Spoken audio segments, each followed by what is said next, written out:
प्याजको क्यारी हो, प्याज रोप्ने। यता रोपिसकेका ठाउँ यो, यतातिर यो आलुको बोटहरू यत्रो यत्रो भइसक्यो है।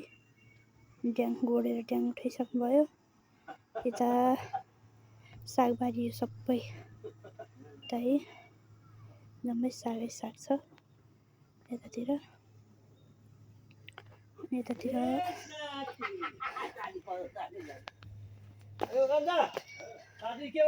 हाम्रो रोड भइहाल्यो चाहिँ यहाँ सागको बारी हो। 23 कल्ली साग छ यहाँ। मैले आज टिपेको सागै हो। यस साग छ। यता हाम्रो बाख्राहरू छ। यतापट्टि पनि बारी बनाएको छ हामीले।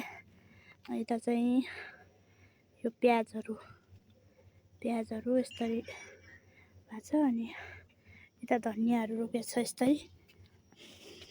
यस्तरी बनाएको छौँ। धनियाँ यत्रो भइसक्यो। अस्ति कति 10-12 गतितिर छरेको धनियाँ यस्तो भयो। यहाँ प्याजको बोटहरू यत्रो भइसक्यो।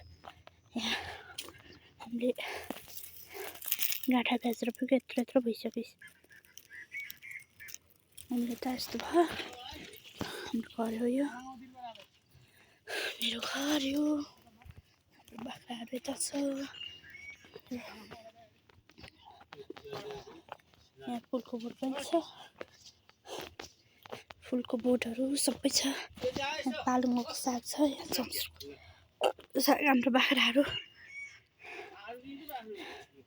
यो उयो दुईटा खसी हो। यो ठुलो पहिलो र सेतो चाहिँ।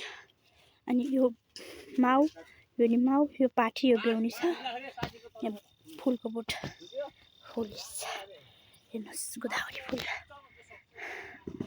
राम्रो छ। यता रोड छ।